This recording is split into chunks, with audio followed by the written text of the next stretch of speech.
l'appel du jugement, un nouveau procès aura lieu dans quelques mois. Tony Musulin sera-t-il plus bavard ?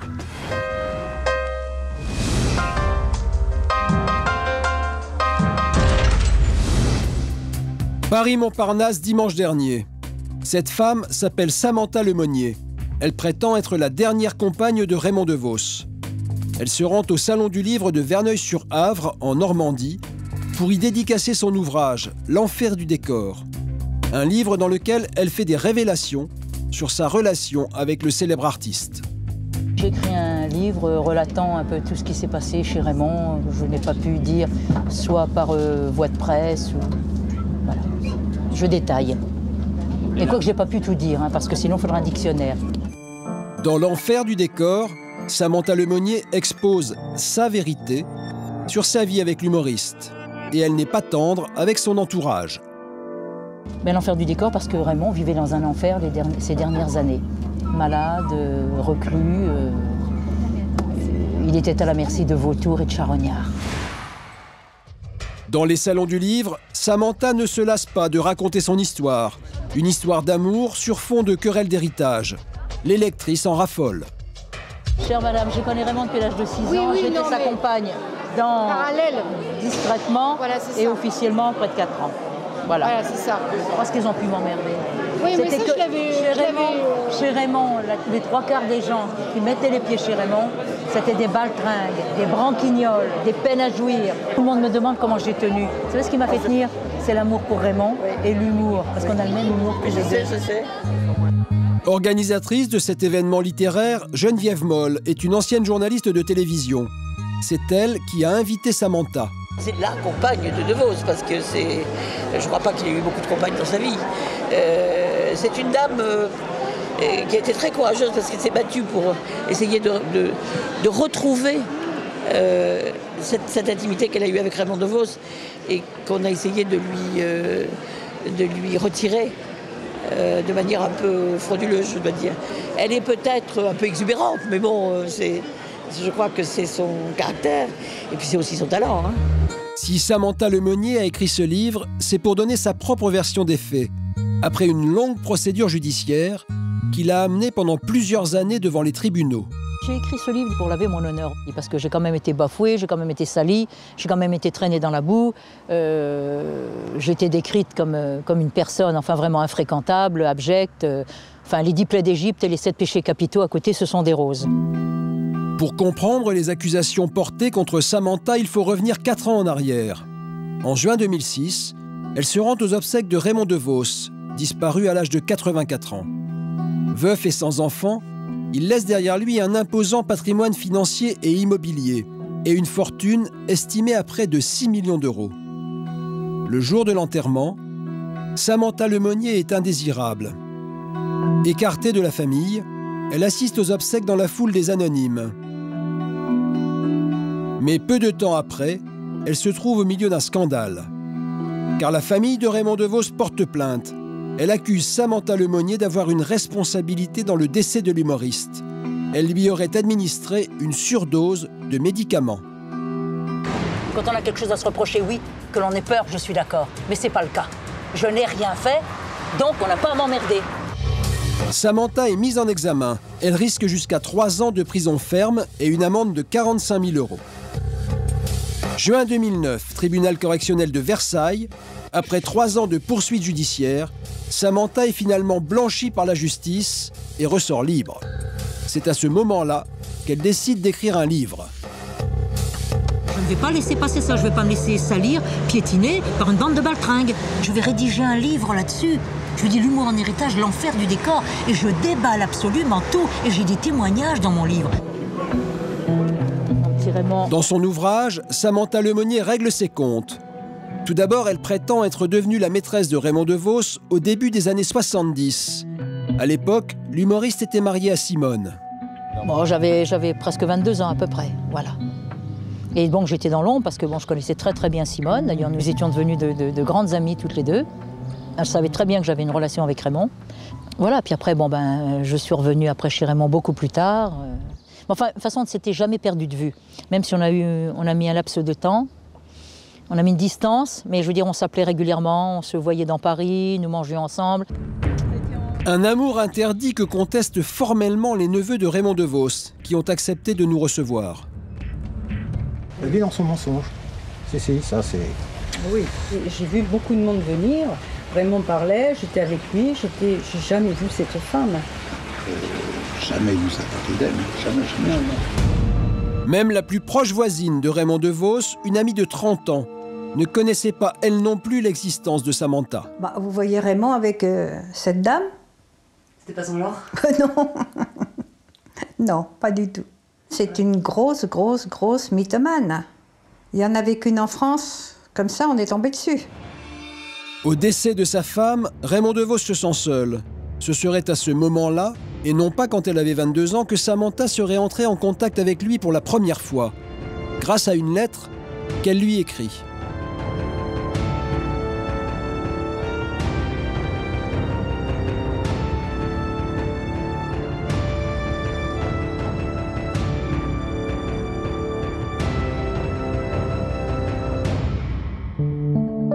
Samantha n'est pas médecin humanitaire et dans sa lettre, elle vouvoie l'artiste, alors qu'elle prétend le connaître depuis longtemps. Elle a fait livrer des fleurs à Raymond en laissant un petit mot et son numéro de téléphone.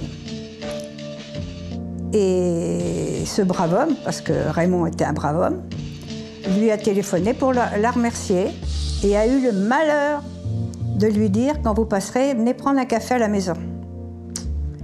Qu'est-ce qu'il n'avait pas fait là? Elle est venue très rapidement. Elle a pris un café avec lui et là, elle s'est fait faire des photos en long, en large. Et c'est qu'avec ces photos qu'elle a pu monter toute cette machination. Alors Samantha est-elle une intrigante qui aurait profité de la faiblesse de Raymond DeVos pour entrer dans sa vie? Elle prétend que leur couple a duré 3 ans. Et quand est-ce que vous êtes devenue sa compagne? Eh bien, sa compagne, c'est-à-dire, c'est-à-dire en 2003, en fin avril 2003, voilà. Raymond m'avait téléphoné, Françoise était décédée, et Raymond m'avait demandé déjà dès le départ si je ne voulais pas venir vivre avec lui. Selon Samantha, c'est à cette époque que l'idylle avec Raymond reprend. Elle s'installe dans sa maison et, selon elle, constate que l'entourage de l'humoriste essaierait de profiter de sa faiblesse. Les révélations que j'apporte, c'est-à-dire ce sont toutes les vacheries qui ont été perpétrées envers Raymond, à savoir qu'on voulait lui subtiliser son patrimoine, pas son insu, mais pas loin. Ce sont toutes les magouilles, toutes les diversions qui ont eu lieu chez Raymond pour essayer justement de lui soustraire son patrimoine. Qui voulait s'accaparer de son patrimoine? Son personnel, déjà pour commencer, dont un espèce de petit ayatollah en chef qui régentait ses affaires depuis une trentaine d'années, qui avait la main mise absolument sur tout. Des insinuations qui visent un proche collaborateur de DeVos. Mais le premier jour, j'ai pris peur. Parce que à peine j'avais franchi la porte, j'avais déjà descendu les quelques marches là, pour accéder à son domicile, je voyais déjà Raymond qui tournait la tête dans tous les sens. Alors je pensais qu'il attendait quelqu'un, ou enfin je ne sais pas.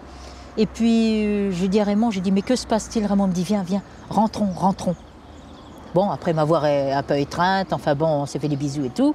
Et je voyais Raymond qui était inquiet. Effectivement, il y avait derrière, là dans l'angle de la porte de son bureau, il y avait déjà le tonton Macoute là déjà qui m'attendait, qui me battait. Raymond DeVos lui aurait alors fait des révélations inquiétantes.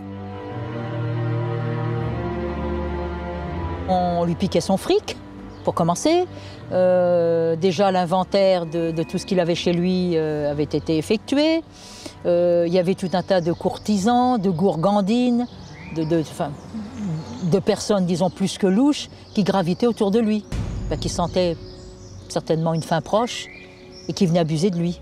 Et Raymond aussi s'est retrouvé dans cette situation parce que Raymond déjà souffrait de schizoïdie.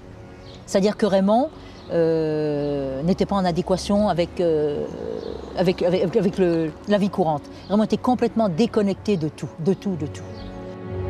Mais à la mort de Raymond DeVos, c'est Samantha qui est soupçonnée par la famille de convoiter l'héritage de l'artiste. Son but, non, mais tout le monde le sait, son but c'était de pouvoir acquérir tout le patrimoine de Raymond. Bah voilà. Aussi bien financier qu'immobilier. Vous, on vous a accusé d'être apparu comme ça un petit peu en 2003 pour capter l'héritage. C'est le coup classique. Attendez, c'est des accusations médiévales. Mais enfin, quand on voit de qui ça vient, il n'y a pas lieu de...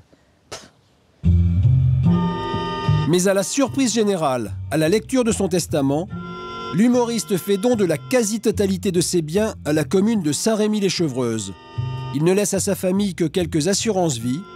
Samantha, elle, ne touche rien. Raymond m'a laissé son humour en héritage. C'est le plus bel héritage. Ça n'a pas de prix, ça. C'est invendable, ce n'est pas négociable. C'est parfait. Quelle que fût la réalité de sa relation avec Raymond DeVos et les accusations qu'elle porte dans son ouvrage, Samantha Lemonnier suscite la curiosité des visiteurs du salon. Est-ce qu'il ne serait pas indécent de vous demander de la dédicace? Mais c'était prévu pour, regardez. J'ai un crayon qui ne fait pas de faute et qui les corrige pas. Ça promet un ouvrage houleux, à mon avis, et je pense plein de surprises, mais intéressant. Plein de surprises intéressantes. Un monsieur mystérieux, connu du grand public, mais pas vraiment connu, je trouve. Sa vie privée est très secrète, donc pourquoi pas? Pourquoi pas, donc on va peut-être découvrir des choses intéressantes là-dedans. En tout cas, Samantha Lemonnier continue de prétendre que Raymond DeVos reste l'homme de sa vie. Il est là, Raymond, il est assis. Vous ne le voyez pas, mais il est assis. Raymond me suit de partout. Et la nuit, parce que j'écris beaucoup la nuit, je consulte Raymond. Puis j'ai la réponse. Je vais peut-être passer pour folle, mais c'est pas grave. Raymond est présent. Il est absent, il est invisible, c'est tout.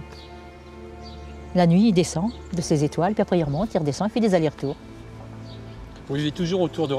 Moi, je ne vis que pour Raymond, autour de Raymond. Raymond. Jusqu'à la fin de mes jours, c'est Raymond.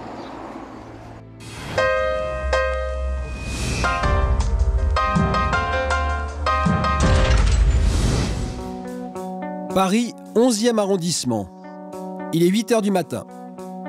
Ce jeune homme s'appelle Youssef Zouini. Il a 26 ans. Il y a encore 6 mois, il était en prison, victime d'une erreur judiciaire. Ça fait combien de temps que tu es ici, Youssef? Tout juste une semaine. Et avant, tu étais où? À la rue. Je passais mes nuits au café de la gare Montparnasse, qui est un café où on peut rester toute la nuit, à consommer un café à 2-3 euros, et puis ça me permettait d'être au chaud. Même si je dormais pas, au moins j'étais au chaud. Youssef a passé près de 4 ans derrière les barreaux, pour un braquage qu'il n'a pas commis. Depuis, il essaye de reconstruire sa vie. Quand je viens devant un employeur, il y a un trou de 4 ans dans mon CV. Comment je peux expliquer ça? Qu'est-ce que vous avez fait 4 ans? Des patrons qui peuvent le dire. On ne sait jamais comment la personne en face avait réagir. Je peux pas le dire, c'est pas possible. Youssef est invité quelques stations de métro plus loin dans une radio alternative pour raconter son histoire. C'est comme une thérapie, on va dire. Le fait de se vider un petit peu. Comme je ne peux pas me vider devant un psychologue, je pourrais peut-être me vider devant un radio. Dans le studio, Youssef retrouve l'animatrice, Catherine Charles, dont les 2 fils sont incarcérés.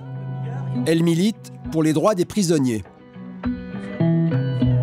Vous écoutez toujours l'écho des cabines sur Radio Libertaire 89.4. Dans le studio, pas grand monde, mais du beau monde.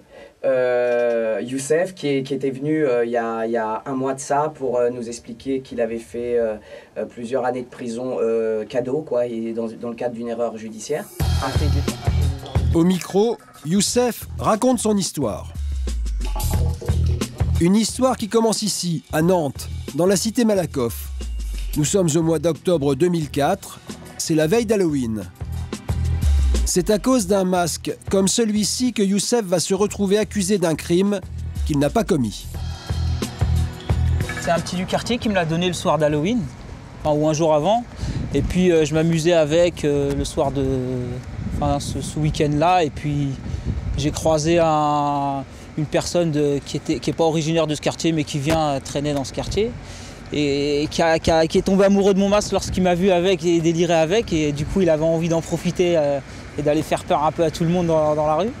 Et puis une fois que je lui ai passé, c'est ce qui m'a conduit tout droit.